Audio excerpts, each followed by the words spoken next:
The sun over the high plains of Wyoming had a personal grudge against the land. It baked the soil into a cracked canvas and bleached the sky to a pale, hazy blue.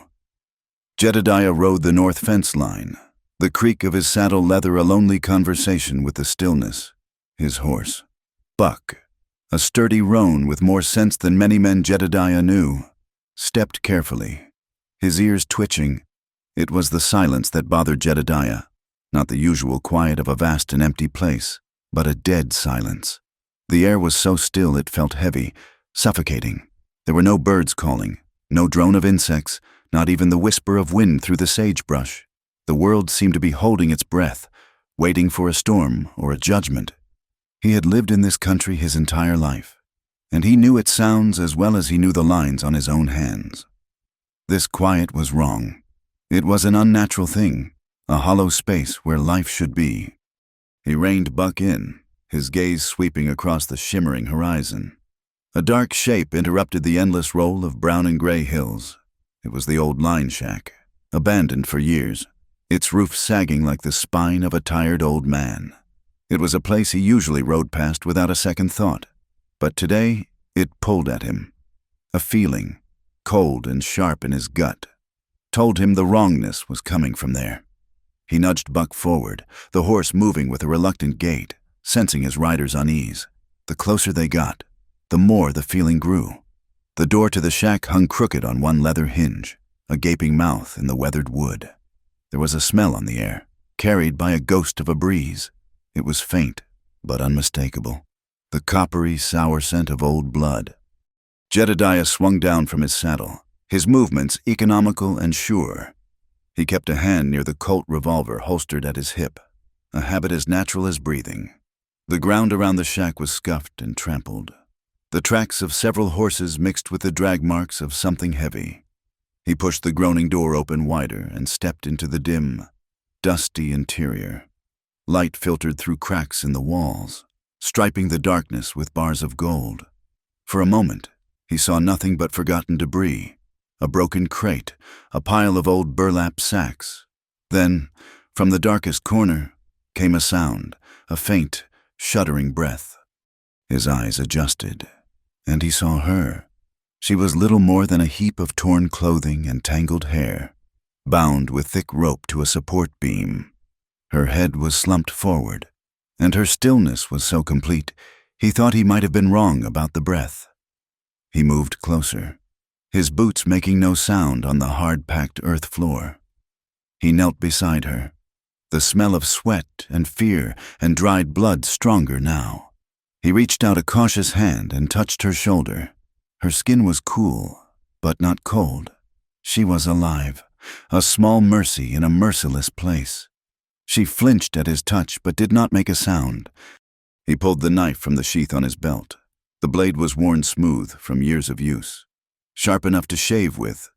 He spoke for the first time, his voice a low rumble, trying not to startle her more than she already was. He said he was going to cut her loose. He worked quickly, sawing through the thick ropes at her wrists and ankles. The fibers rasped and squeaked, a terrible sound in the heavy silence. As the last rope fell away, she slumped sideways, a puppet with its strings cut. Jedediah caught her before she hit the floor. She weighed next to nothing, a bundle of bones held together by a thread of life. Her breathing was shallow, a fragile flutter in her chest. He could not leave her here. He shrugged out of his coat and wrapped it around her shoulders, then went back outside to get the thick wool blanket from his saddle roll. He returned and gently bundled her into it, lifting her into his arms. She gave a small, almost inaudible whimper, the only sound she had made. He carried her out of that dark, stinking place and into the blinding sunlight. He mounted Buck, settling her in front of him, her head resting against his chest. The ride back to his ranch was long and slow. He did not push the horse. He could feel the slight tremor that ran through her body, a constant, silent scream. He held her steady, his arm a solid bar across her middle, his mind a churn of questions he knew she was in no state to answer. Who was she? How did she end up in that shack, and who were the men who left her there to die? His ranch was not much, just a small, sturdy cabin he had built with his own 2 hands, a barn, and a corral. It was a lonely place, but it was his. He carried her inside and laid her gently on his own cot, the only bed in the cabin. The room was simple and clean, smelling of wood smoke, coffee, and leather. He moved around the space with a familiar purpose, stoking the fire in the stove, putting a kettle on to boil, finding a clean cloth and a basin. He needed to see how badly she was hurt. The thought of it made his hands feel clumsy, his touch too rough for such a delicate task. He came back to the cot with the basin of warm water. He told her, his voice still low and even, that he needed to clean her wounds. She did not respond, did not even seem to hear him. Her eyes were closed, her face a pale, bruised mask. He carefully pulled the tattered edges of her dress away from a cut on her arm. The fabric was stiff with dried blood. He had to be careful. He soaked the cloth in the warm water and began to dab at the grime and blood on her skin. She flinched and drew a sharp, hissing breath, but she did not pull away. He worked with a focused patience, cleaning away the dirt to reveal a dozen smaller hurts, a landscape of bruises and scrapes that covered her arms and legs. There was a deeper gash on her forehead, and her lip was split and swollen. He washed it all with a gentle hand, his touch as steady as a surgeon's. He knew he had to check for any other injuries, any bleeding that might be hidden by her clothes. It was a necessity, a task he did not relish but could not avoid. The back of her dress was torn, exposing one shoulder blade. He saw a dark, angry-looking mark there, crusted with blood. He thought it was another wound, perhaps a burn. He soaked the cloth again and began to clean it. The water washed away the blood, and the mark underneath became clear. It was not a wound. It was not a burn. The flesh had been deliberately cut, carved into letters that had been left to scar over. It was a brand, a mark of ownership meant for livestock, not for a human being. 2 words, crudely etched into her skin, owned by M. Graves. The name hit Jedediah like a physical blow. M. Graves. Malachi Graves. The name tasted like rust and smoke in his memory. It was a name from 10 years ago, a name his father had cursed on his deathbed. Malachi Graves was a man who wanted everything he saw, a man who believed the world belonged to him, and anyone who stood in his way was just an obstacle to be removed. He had tried to run Jedediah's family off this very land, using threats and violence and the kind of smiling cruelty that was more frightening than any honest anger. They had fought him off, but it had cost them dearly. It had cost Jedediah his father. He stared at the ugly, scarred letters on the woman's skin. This was not some random act of violence by passing outlaws. This was the work of Malachi Graves. This woman was not just a victim, she was a message. Jedediah's hand, holding the damp cloth, tightened into a fist. The quiet, competent man who rescued strangers felt a different kind of man stir inside him, someone older and colder. An old feud, buried under years of hard work and solitude, had just been dug up and thrown at his feet. The woman on his cot shivered, as if she could feel the change in him, the sudden chill that had entered the room. The Wyoming sky outside the window was vast and empty, and Jedediah felt a cold certainty that it would soon be filled with the smoke of a coming fire. He looked from the brand on her back to the endless, unforgiving land outside his door. The earth was cracked, the sky was cracked, and he knew, with a certainty that settled deep in his bones, that something was about to break wide open. The days that followed were measured not in hours, but in the rhythm of simple tasks. Jedediah moved with a quiet efficiency that was its own kind of language. There was the sound of the axe splitting wood in the crisp morning air, the metallic scrape of the pump handle, the gentle clink of a spoon against a tin bowl. He boiled water, steeping willow bark and other herbs he gathered from the hillsides, creating bitter teas and poultices that smelled of earth and rain. He would leave a bowl of thin broth or a cup of the tea on a small crate beside her cot and then retreat to the other side of the cabin, mending a saddle or cleaning his rifle, giving her the gift of his absence. He never pushed, never asked the questions that he knew were hanging in the air between them like smoke. He simply tended to her needs as he would a foundling calf, with a practicality that was more comforting than any flowery words of sympathy could ever be. For 3 days, she did not speak. She drifted in and out of a fevered sleep, her world a dark and painful haze. When she was awake, her eyes would follow him, wide with a fear that was deep and primal. She was like a cornered animal, expecting a blow at any moment. Jedediah understood. He had seen that look in the eyes of a horse that had been mistreated. It took a long time and a gentle hand to erase that kind of memory. He would meet her gaze and give a slow, almost imperceptible nod, a silent assurance that she was safe here, and then he would turn back to his work. On the 4th day, the fever broke. He found her sitting up on the cot, the wool blanket pulled up to her chin, her tangled hair falling over her shoulders. She was pale and thin, a ghost of a woman, but her eyes were clear.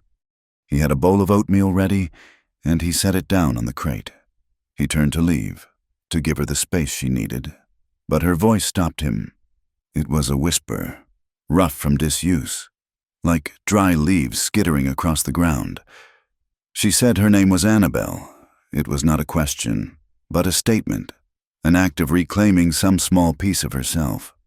Jedediah stopped and turned back. He told her his name was Jedediah. He let the name hang in the quiet room, a simple offering. And with that, the silence, the thick, heavy silence of fear and uncertainty, began to recede. The talking started slowly, in fits and starts, mostly at night when the fire cast dancing shadows on the log walls and the vast emptiness of the plains pressed in on the little cabin. It was Jedediah who spoke first. He was not a man given to talking about himself, but he knew that trust was a two-way street. He had to give something of his own pain to get to the root of hers. He told her about Lorna, his wife.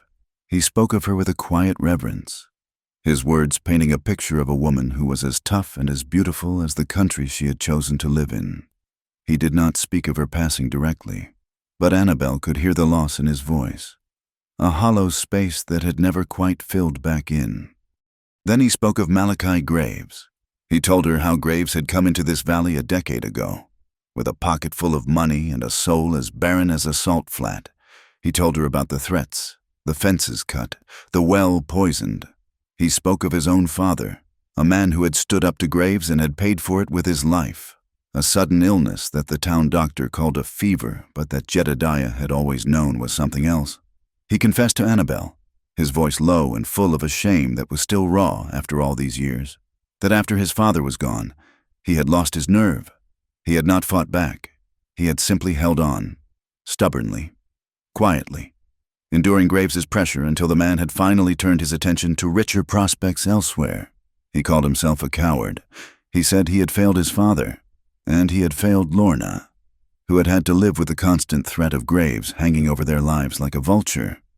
Listening to him, Annabelle began to piece together her own shattered memories. She remembered her husband, Daniel, a good and honest man who had built their small ranch with his own hands. He had died 2 years ago, a logging accident, leaving her alone, and then Graves had appeared, like a serpent in the garden. At first, he was all smiles and condolences, offering to help her manage the ranch. Then came the papers. She remembered a blizzard of documents, full of complicated legal words she did not understand. Graves had guided her hand, showing her where to sign. He had told her they were just routine tax forms, filings to secure her title to the land.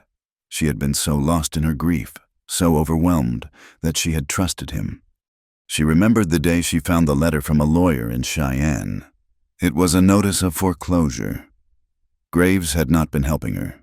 He had been tricking her into signing away her property, using her own hand to forge a chain of debt that led directly to him.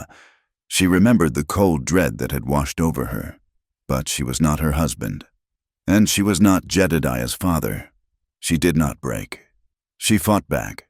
She told Jedediah about the long, painstaking months she had spent gathering evidence.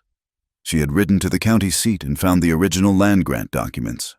She had compared the signature on Graves' fraudulent contracts to Daniel's real signature on their marriage license.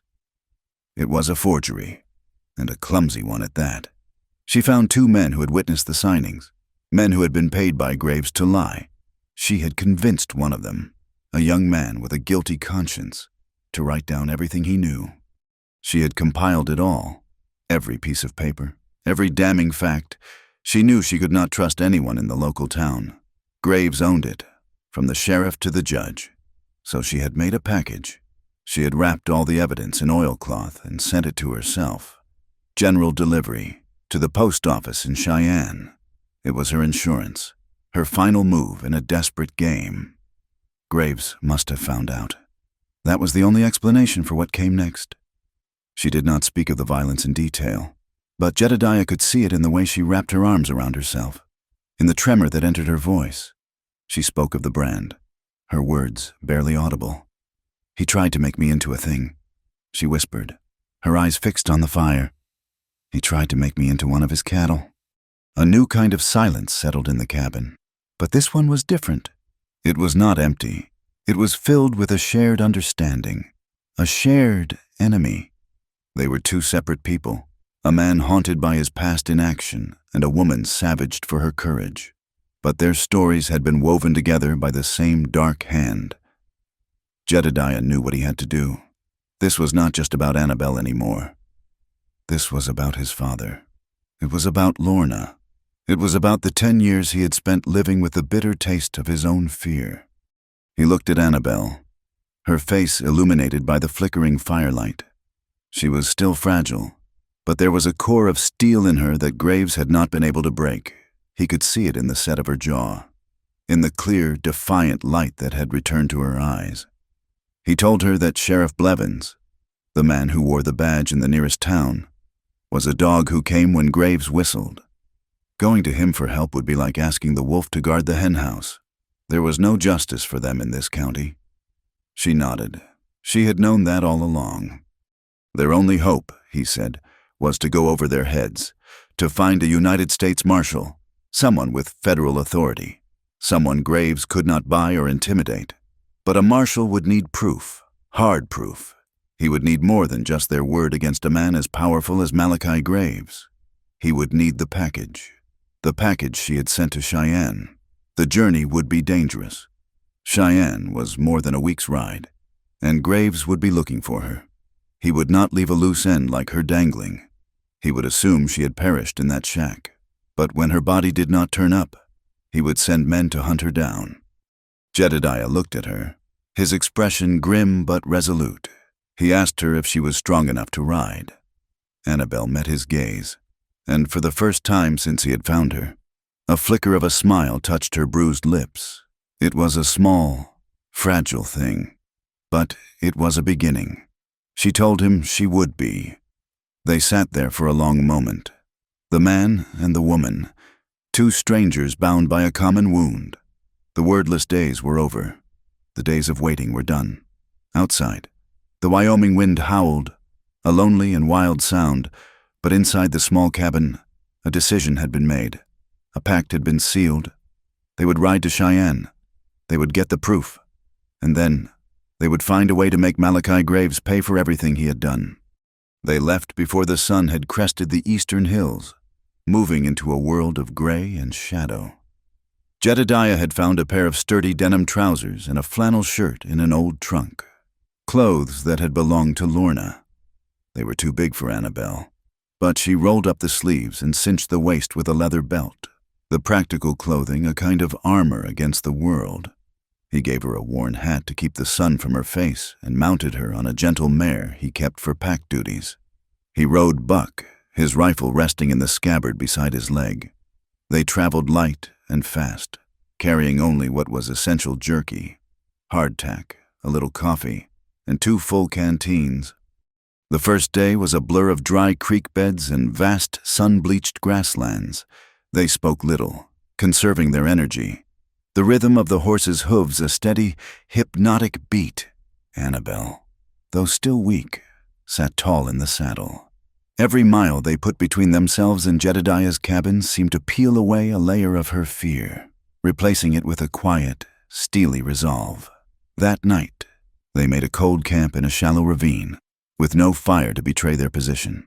As they chewed on the tough, salty jerky, the stars began to appear in the darkening sky, a brilliant, scattered dust of diamonds on black velvet. It was Annabelle who broke the silence, her voice soft in the immense quiet. She wondered aloud if people who did wrong ever truly felt the weight of it, or if they just moved on to the next sin without a backward glance. Jedediah took a long time to answer. He looked up at the stars, his face carved into lines and shadows by the faint starlight. He said he figured some men were born without the part of them that felt such things. He said a man like Graves probably slept like a baby. But for other folks, he continued, the weight was always there. It was something you learned to carry, like a stone in your pocket. You could try to ignore it, but you always knew it was there. He did not say he was talking about himself, but Annabelle knew. She understood that his guilt over his past inaction was its own kind of prison, and this journey was, for him, a kind of parole. On the second day, Jedediah's quiet watchfulness became a sharp, tangible tension. As they crested a low rise, he stopped, holding up a hand. Far in the distance, a lone rider was moving parallel to their course, a tiny black speck against the enormous landscape. The rider was too far away to be a threat, but he was there. Jedediah changed their direction, leading them into a stretch of broken, rocky country that would be harder to travel but would offer more cover. Later that afternoon, while they were watering the horses at a small, muddy spring, he pointed to the ground. There were 3 sets of hoofprints in the soft earth. Not 2. Someone had been there not long before them, and they were heading in the same direction, towards Cheyenne. Their second night's camp was even more tense than the first. They ate in silence, each lost in their own thoughts. The unseen presence of their pursuers was a constant pressure, a hand tightening around their hope. They started before dawn the next morning, pushing the horses hard. By midday, the dusty outlines of Cheyenne began to appear on the horizon.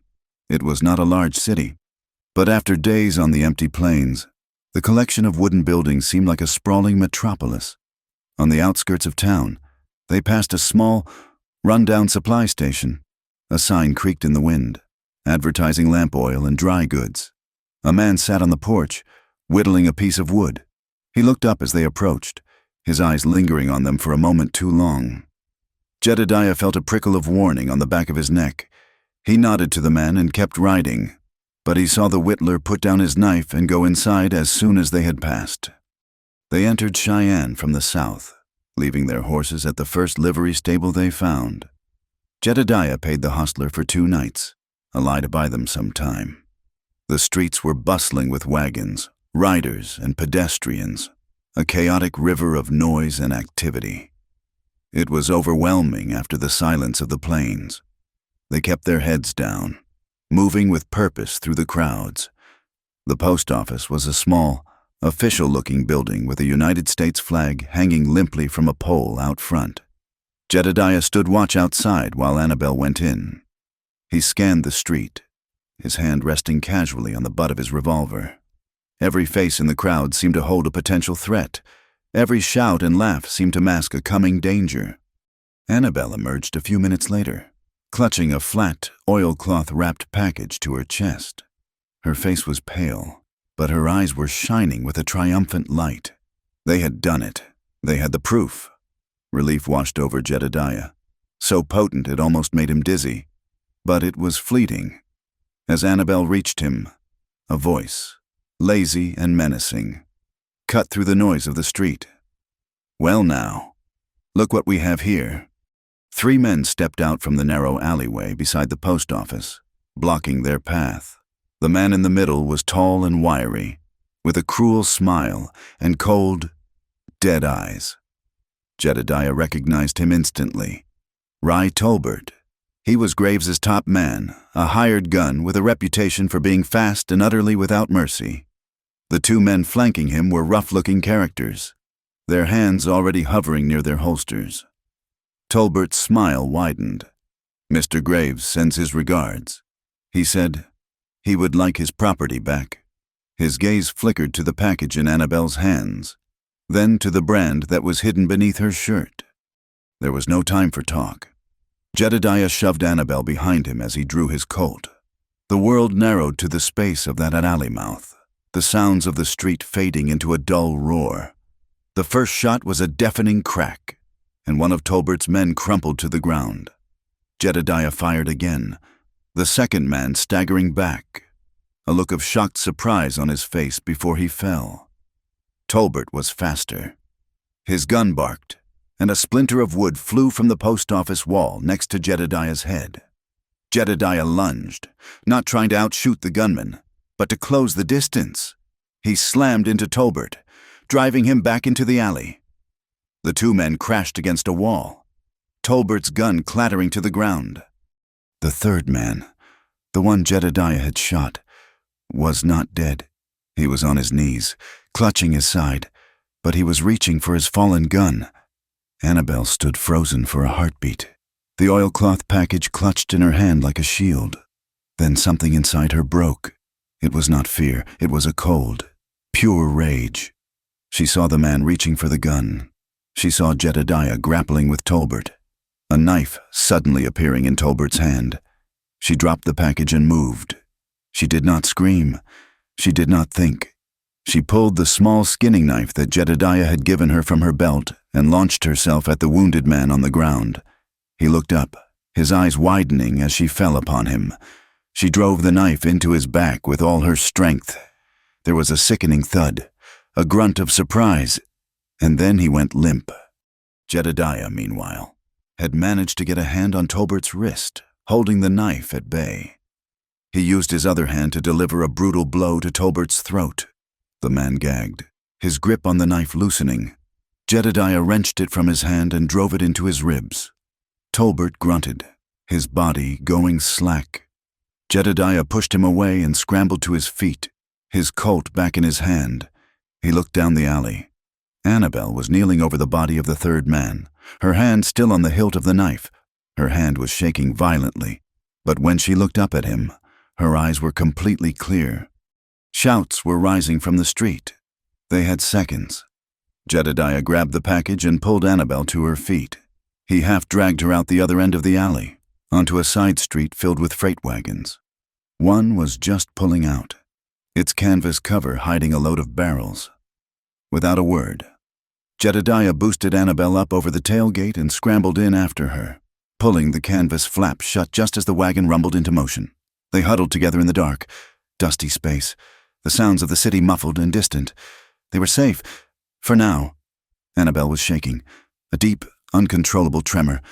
She looked down at her hands, as if she had never seen them before. After a long time, she spoke, her voice a ragged whisper. She asked him if killing a man ever got any easier. Jedediah was silent for a moment, the wagon creaking and groaning around them. "No," he said finally, his voice low and heavy.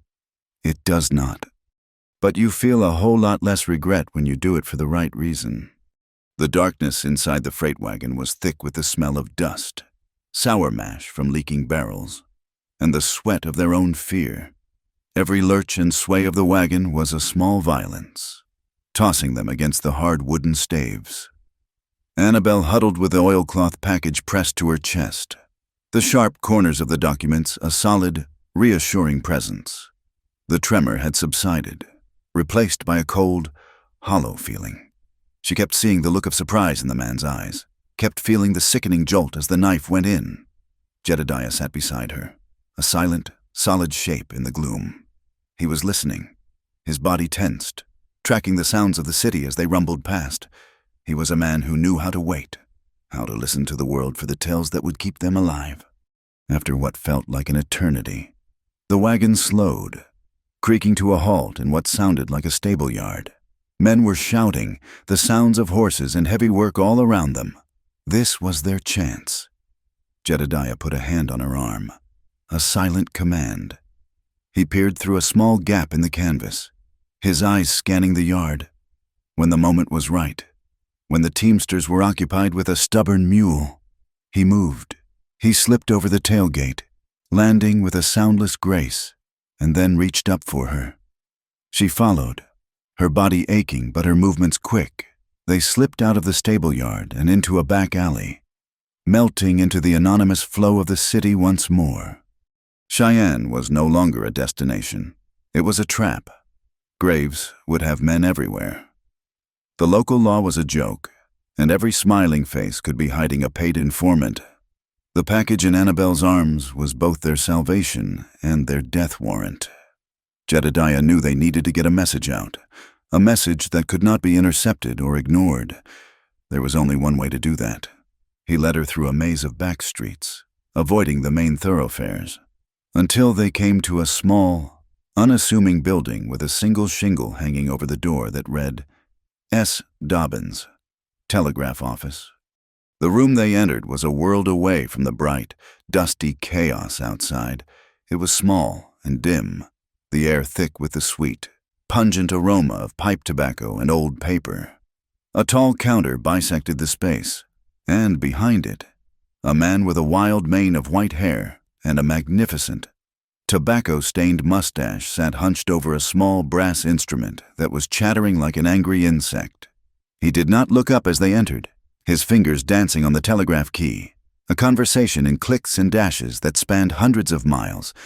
Jedediah and Annabelle waited, letting the rhythmic sound of the Morse code fill the silence. Finally, the clicking stopped.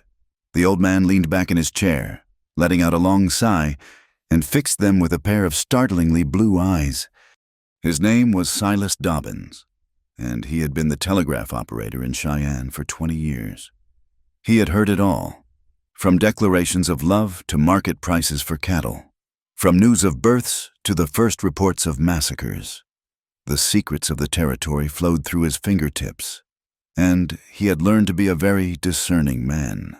He looked at Jedediah's hard, watchful face and at the pale, determined woman beside him, and he saw trouble of a serious kind. He took the pipe from his mouth and pointed the stem at them. He said if they were there to send a wire about a sick ant, they could write it down and leave it, but if it was the kind of trouble that got men killed, they had best come around the counter and speak softly. Jedediah did not hesitate. He led Annabelle into the cramped space behind the counter. He laid it all out for Silas, the story of the land, the forgeries, the violence. He spoke in a low, even voice, giving the man the unvarnished truth. Annabelle unwrapped the oilcloth package and laid the documents on the dusty desk, the original deeds, the ledger book with its damning entries, the sworn statement from the witness. Silas picked up one of the forged contracts, his eyes scanning the document. He held it next to the original deed signed by Annabelle's husband. He did not need to be a handwriting expert to see the difference. He had seen this kind of thing before. It was the oldest story in the West, the strong preying on the weak, using the law as a club. He tapped the stack of papers with his pipe stem. "This right here," he said, his voice a gravelly rumble.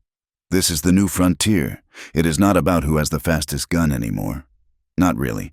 It is about who has the sharpest lawyer. It is about paper. A piece of paper can take a man's land, his life's work, faster than any bullet. It can tie a person up in knots so tight they can never get free.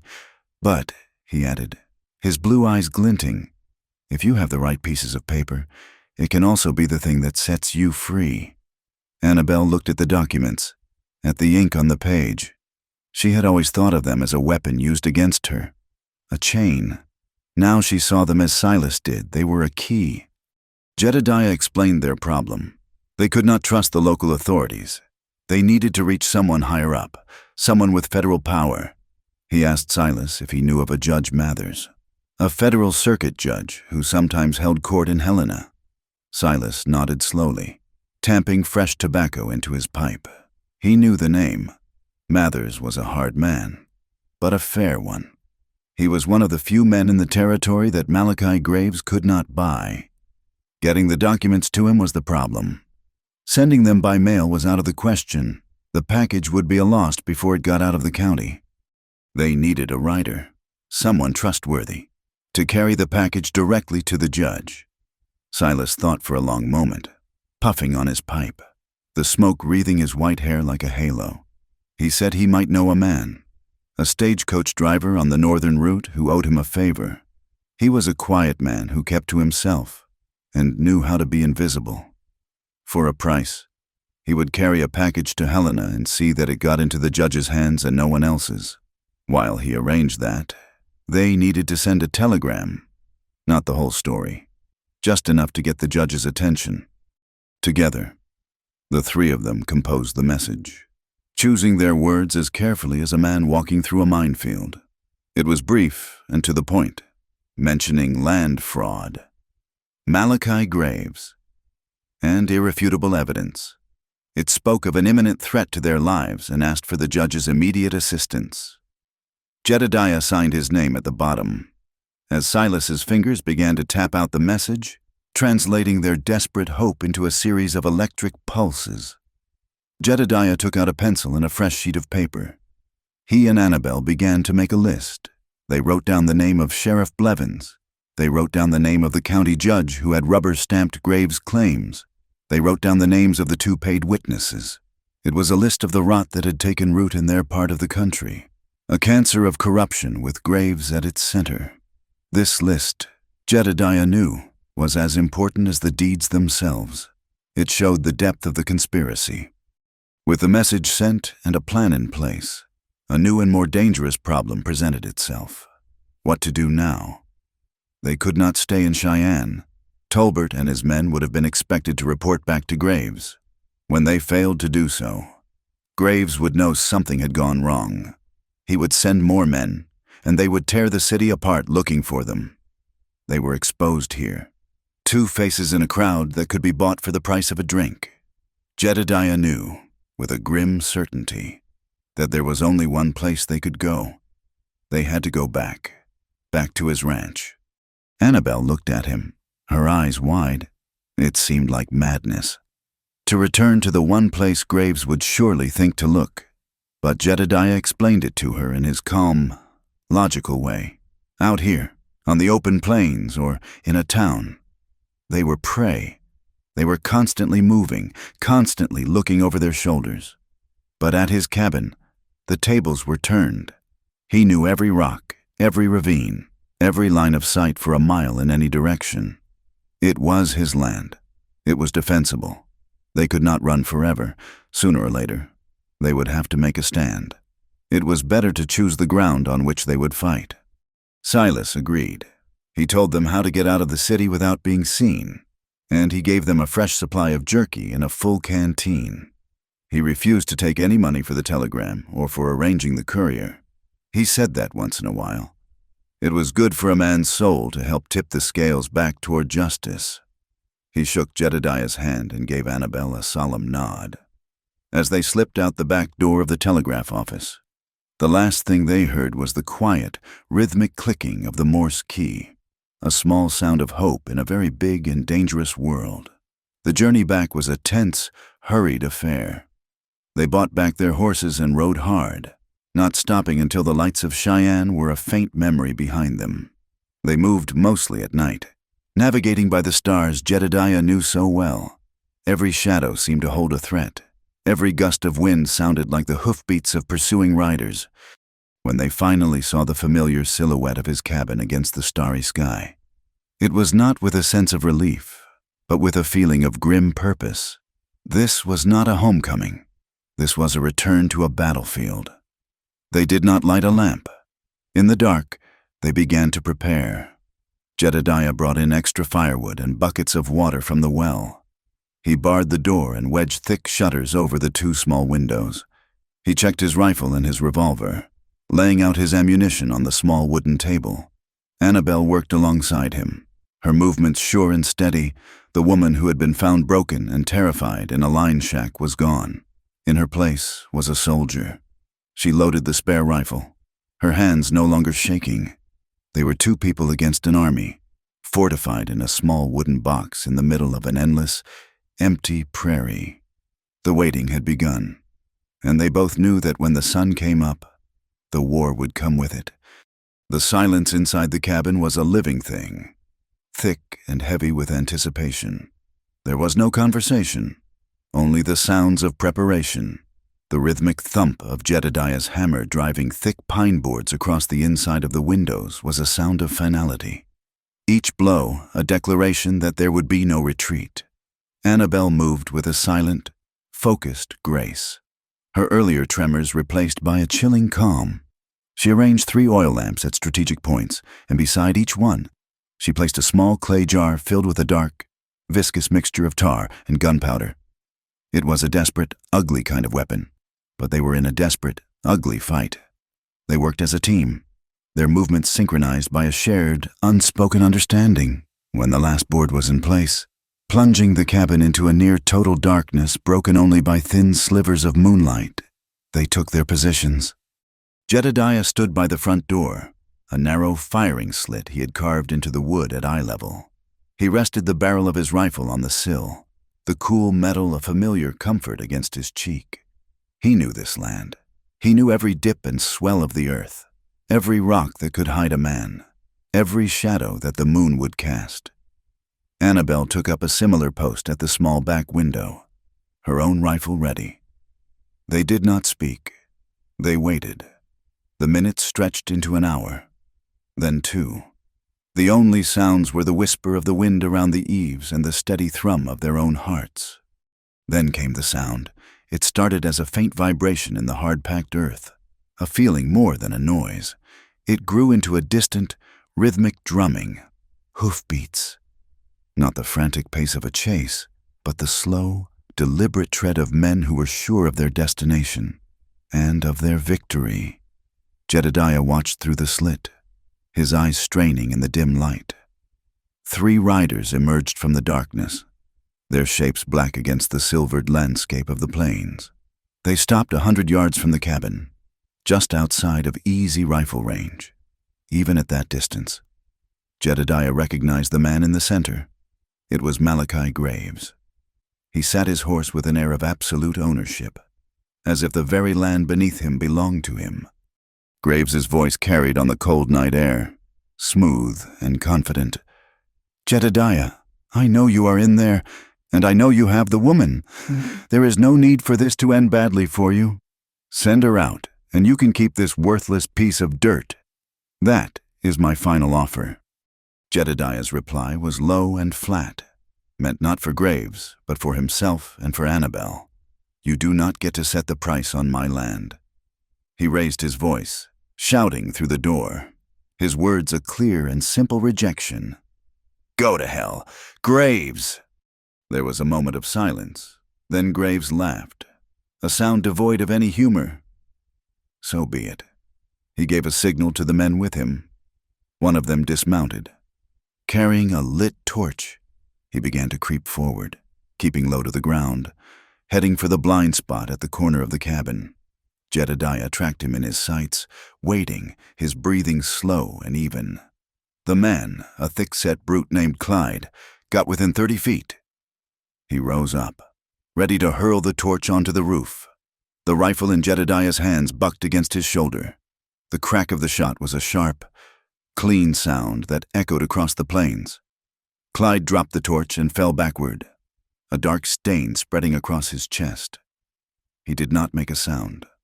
The second man, Byron, opened fire, his bullets thudding into the thick log walls of the cabin. Graves stayed back, using the cover of his horse, shouting orders. Annabelle, from her position at the rear window, saw Byron begin to circle around, trying to get to the less defended back of the cabin. She looked at Jedediah. He was reloading, his eyes fixed on Graves. Without a word, Annabelle moved. She slipped the bar from the back door, the one she had deliberately left loose. She eased the door open just a crack and slid out into the darkness, the knife from her belt in her hand. The cold of the night was a shock, but her mind was a block of ice. She moved with a predator's silence, keeping to the deep shadows at the base of the cabin wall. Byron was careless. He thought he was the hunter. He moved in a low crouch, his revolver out, his attention focused on the back window, expecting a shot. He never heard her. She rose up behind him like a ghost, her small frame belying the strength in her arms. She brought the knife up and across his throat in one swift, efficient motion. There was a wet, tearing sound, and a choked gasp. Byron dropped his gun, his hands flying to his neck as he staggered and fell. Annabelle did not watch him die.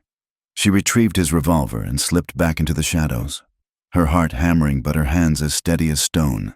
The journey had forged something new in her. The fear was still there, a cold knot in her stomach, but it was no longer her master. Graves saw his second man fall. A raw, furious sound escaped his lips. He spurred his horse forward, firing his own revolver wildly at the cabin. Bullets tore through the door, one of them whining past Jedediah's ear.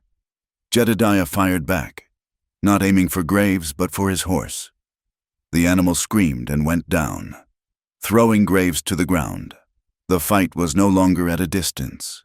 It was here. Jedediah threw the heavy bar from the door and burst outside, his revolver in his hand. Graves had scrambled to his feet, a look of pure hatred on his face. He fired, and Jedediah felt a searing pain in his left shoulder as the bullet tore through the flesh. He stumbled but did not fall. He fired back. The click of his hammer on an empty chamber was the loudest sound in the world. He had no time to reload. Graves charged him, using his empty revolver as a club. Jedediah threw his own gun aside and met the charge. The two men crashed together in a flurry of limbs and curses. This was not a clean fight with rules.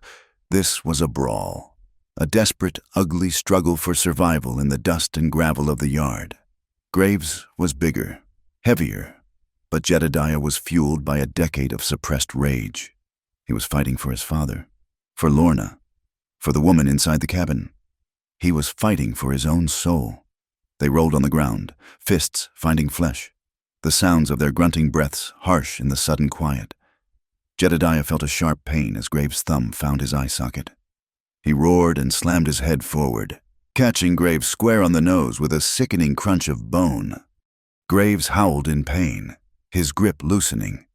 Jedediah scrambled on top of him, his hands finding Graves's throat. He squeezed, the fury of 10 years pouring through his arms. Graves's face began to turn purple, his eyes bulging. He clawed at Jedediah's hands, his struggles growing weaker. Jedediah could feel the man's life fading beneath his thumbs. He could end it, right here. He could wipe this poison from the earth forever. He saw his father's face, pale and still. He saw the brand on Annabelle's back. A single, final squeeze was all it would take. But then another image entered his mind. He saw himself, 10 years ago, a young man hiding in fear, letting this man's shadow darken his life. Killing Graves now, like this, would be an act of that same shadow. It would be vengeance, not justice. Justice was what they had fought for. Justice was what was waiting in the oilcloth package. With a ragged gasp, Jedediah released his grip. Graves lay on the ground, choking and sputtering, trying to draw air into his lungs. Jedediah stood over him, his chest heaving, his shoulders screaming in pain. He did not give him a final, merciful shot. He did not leave him to the coyotes. He turned, walked over to where his saddle lay, and pulled a coil of rope from it. Annabelle came out of the cabin, the second rifle in her hands, her face pale in the moonlight but her eyes clear. She watched as Jedediah hauled the dazed and bleeding Malachi Graves to his feet and began to tie his hands behind his back, pulling the knots brutally tight. He would not kill him. He would make him face the world of paper and laws that he had tried to twist to his own ends. He would let the light, not the darkness, be his final judge. The Wyoming moon was a cold, impartial witness. It silvered the edges of the dark bloodstains on the porch and cast long, distorted shadows from the two bodies that lay still in the yard. The fight was over, but the work had just begun. Annabelle brought a lamp out from the darkened cabin, its warm, flickering light pushing back against the sterile moonlight, making the scene somehow more real, more grim. She found Jedediah sitting on the edge of the porch, his back against a post, his face pale and tight with pain. His left shoulder was a dark, sodden mess. Without a word, she went back inside and returned with a basin of warm water, clean rags, and a bottle of whiskey. She knelt in front of him and gently began to cut away the blood-stiffened fabric of his shirt. The bullet had gone clean through the thick muscle of his shoulder, a raw, ugly tunnel of flesh. He did not flinch or make a sound as she poured the whiskey over the wound, its antiseptic fire a fresh and searing agony. His jaw tightened, but that was all. She worked with a focused intensity, cleaning the wound as he had once cleaned hers, her touch now steady and sure. When she was done, she patted it with clean cloth and bound it tightly, her movements economical and practiced. Only when his wound was dressed did they turn their attention to the rest of it. Malachi Graves was trussed securely to one of the main support beams inside the cabin, gagged and unconscious. The dead, however, remained. Annabelle looked at the two sprawled shapes, Clyde and Byron. Their lives ended in a matter of seconds. They were monsters in the service of a greater monster, but in the quiet of the aftermath, they were just men. Dead men. She asked Jedediah what they were going to do with them. He was quiet for a long moment, his gaze distant. He said the practical thing to do was to drag them out into the sagebrush and let the coyotes and the crows do the work. It was what they would have done to them. It was the law of the plains, but as he spoke the words, they tasted wrong in his mouth. He looked at Annabelle, at the way the lamplight caught the exhaustion and the horror that still lingered in her eyes. He thought of the man she had killed, of the weight that he knew she would carry from this night forward.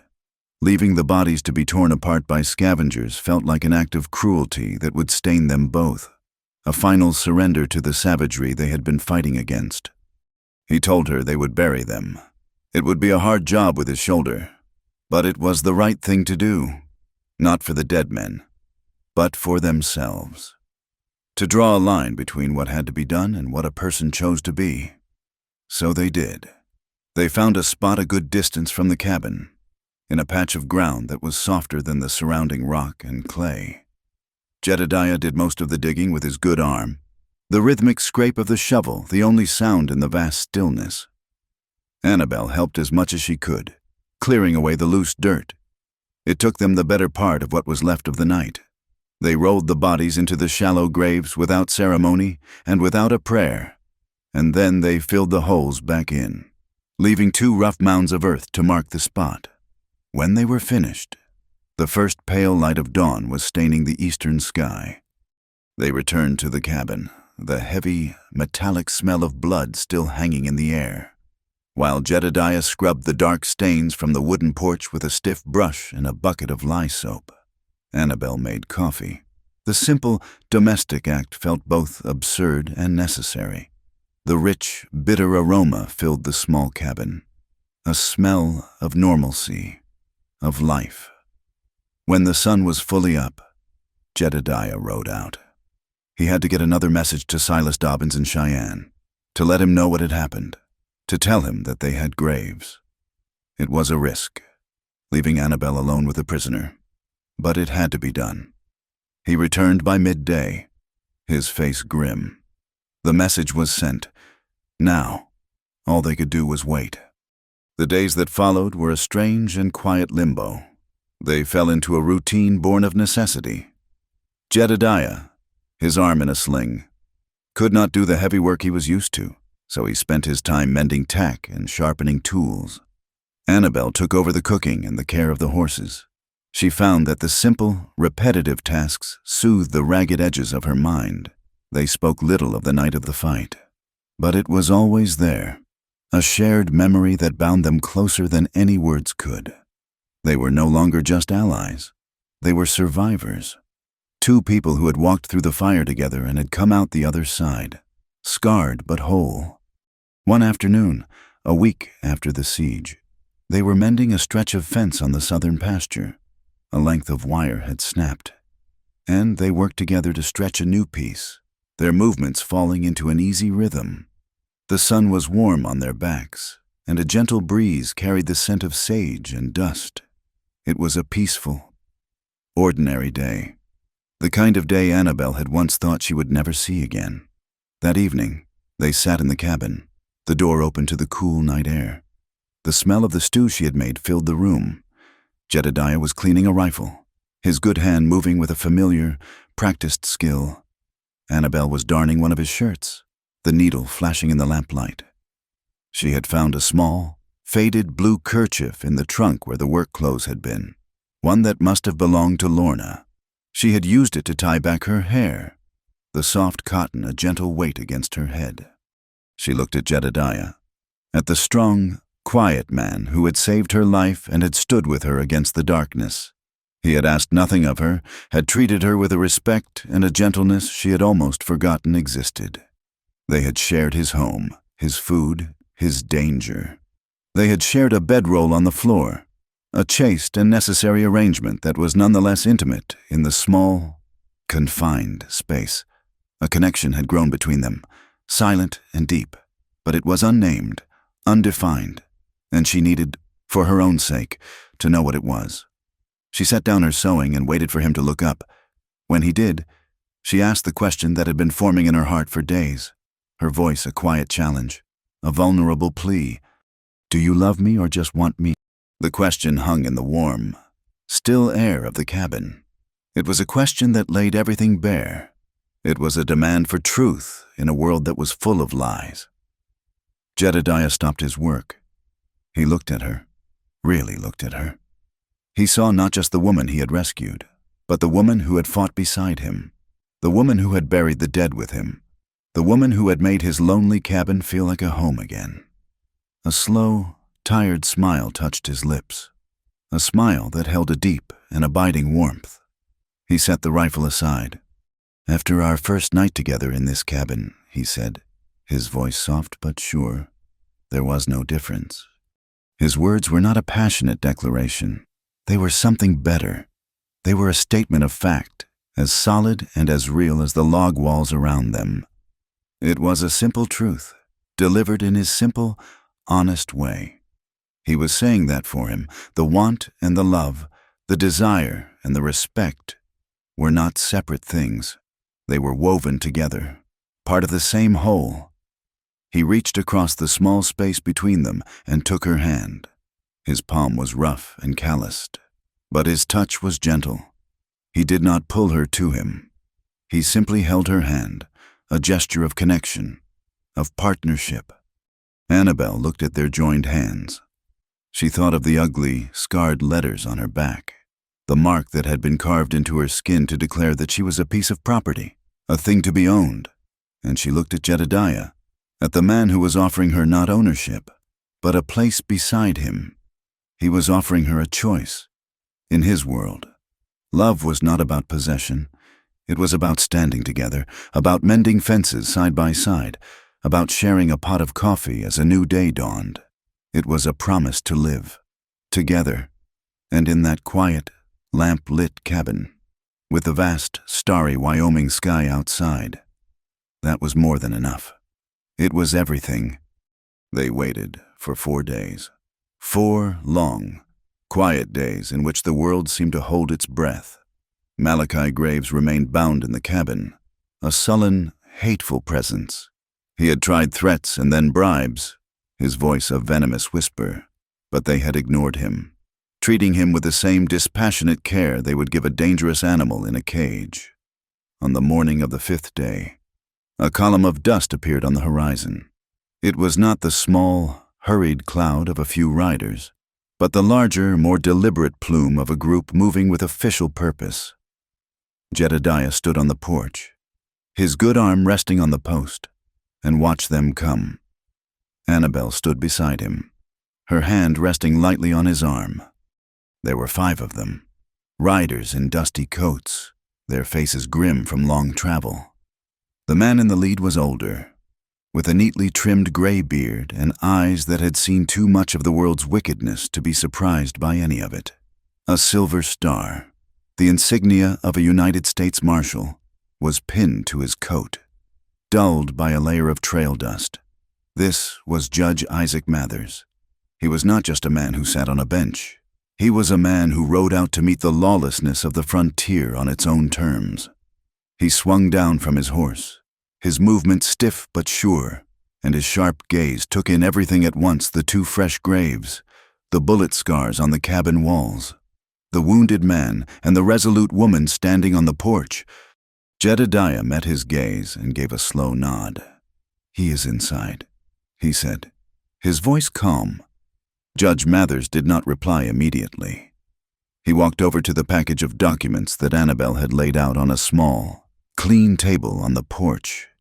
He spent a long time examining them, his long fingers tracing the forged signatures, his eyes scanning the columns of figures in the ledger. He read the sworn statement from the witness twice.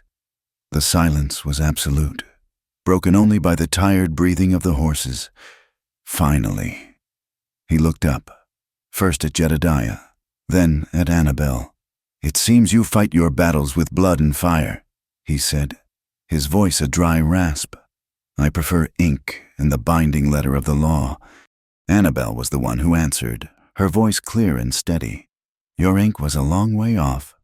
Judge, we used what we had. We are just glad you are here now, so that no more blood has to be spilled."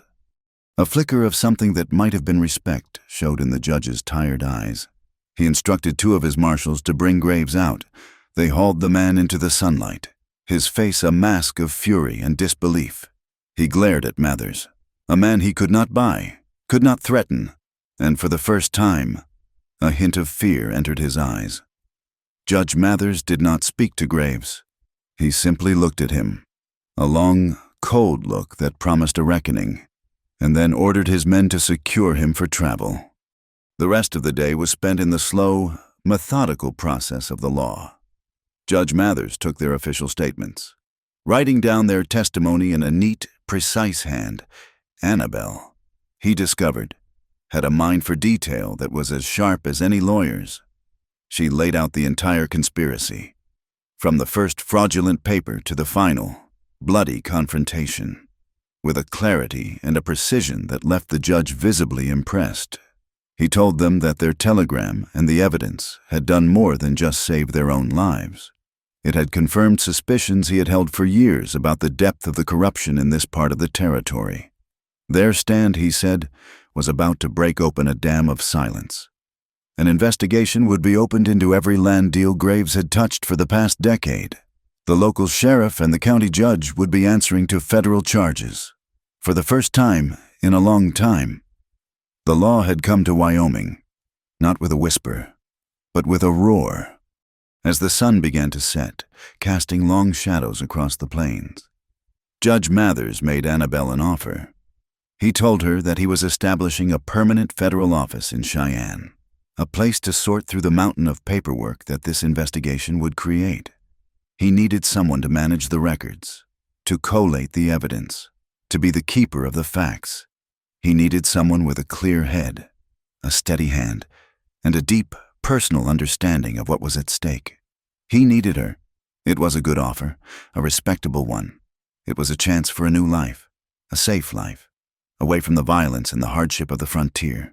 It was a chance to continue the fight not with a knife, but with a pen, to help dozens, perhaps hundreds, of other people who had been wronged by men like Graves. It was a chance to build something lasting out of the wreckage of her past. Annabelle was silent for a long time. She looked at the judge, a man who represented order and justice. And then she looked at Jedediah. He was standing by the corral, ostensibly checking a latch. But she knew he was listening. His shoulders were slumped, his movements slow. In the past weeks, she had come to know the language of his silence. She knew that he would not ask her to stay. He would not stand in the way of such an opportunity. He would want what was best for her, even if it broke his own heart.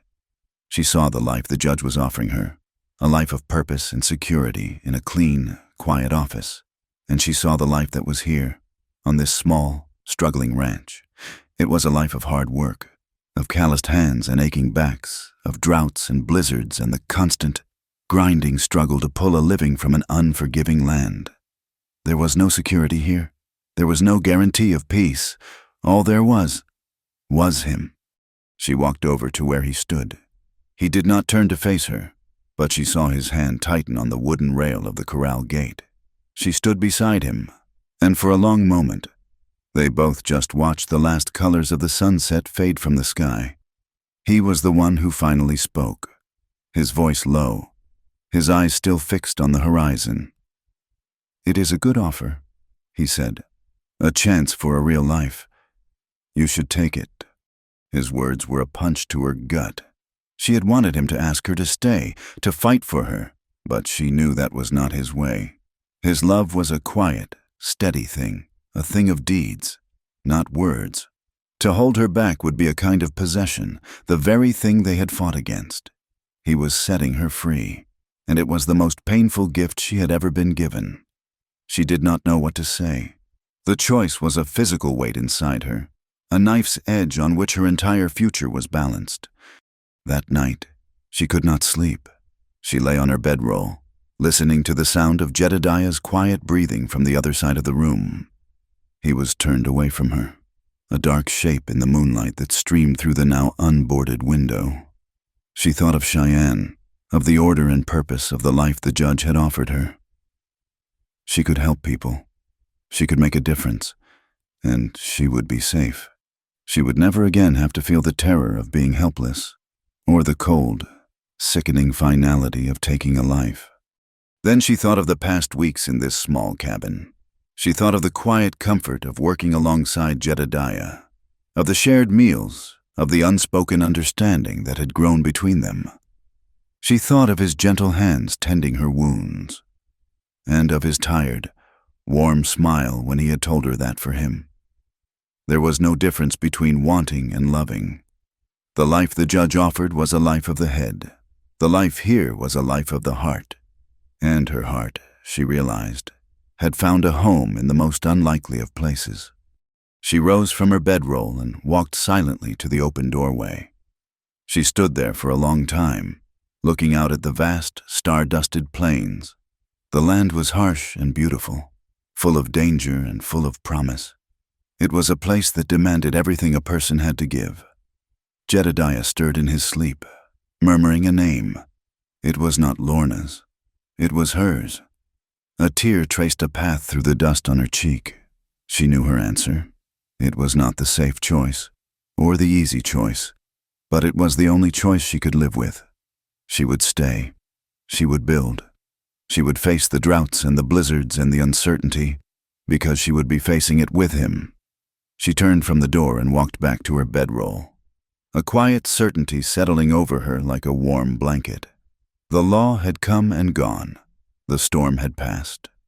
And in the quiet aftermath, a new and fragile thing was beginning to grow. The morning after Judge Mathers and his men disappeared over the horizon with their prisoner, a new kind of silence descended upon the cabin. It was not the heavy, waiting silence of the siege, nor the hollow silence of fear. It was a clean, empty silence, a blank page waiting to be written on. Jedediah rose before dawn, his shoulder a dull, throbbing ache. He moved quietly, expecting to find Annabelle's bedroll empty, her few belongings gone. He had steeled himself for it, had accepted it as the right and proper course of things. Instead, he found her by the stove, a small, determined figure in the gray light. The fire was already lit, and the rich aroma of coffee was just beginning to fill the air. She did not turn as he entered, but he knew she was aware of him. She was not just waiting, she was working, her movements possessing a sense of purpose, of belonging. He walked to the shelf and took down 2 cups. One was a sturdy tin cup. The other was a delicate piece of porcelain, white with a faded pattern of blue flowers, a small chip missing from its rim. It had been Lorna's favorite. He had kept using it after she was gone. A small, daily act of remembrance.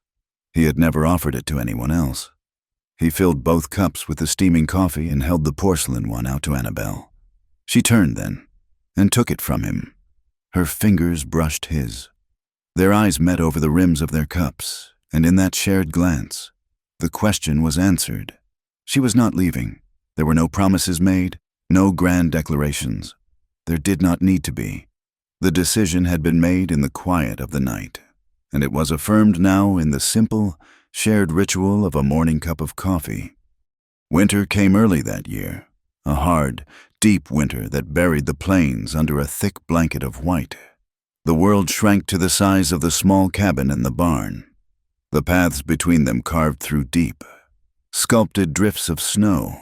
For many, such a winter was a time of hardship and isolation, a battle for survival. For them, it was a gift.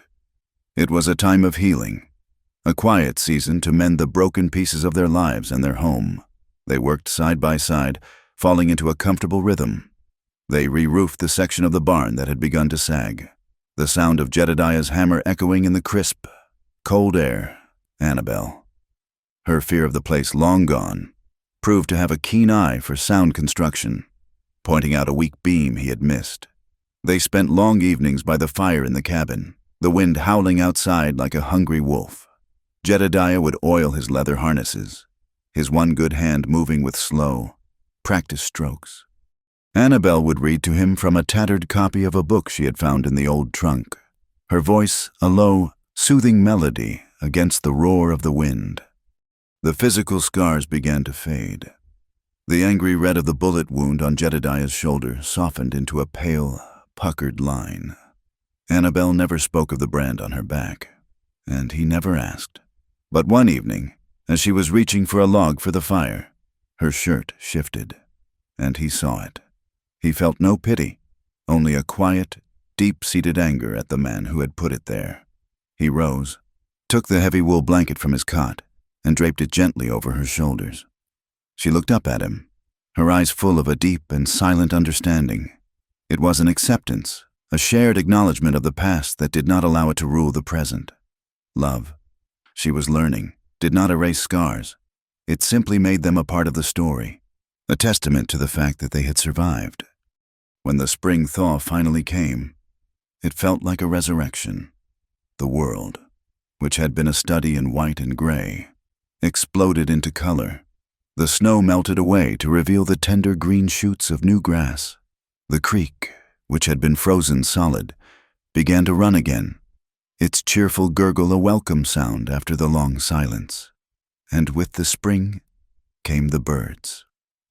One morning, Annabelle saw a flash of brilliant blue at the edge of the porch.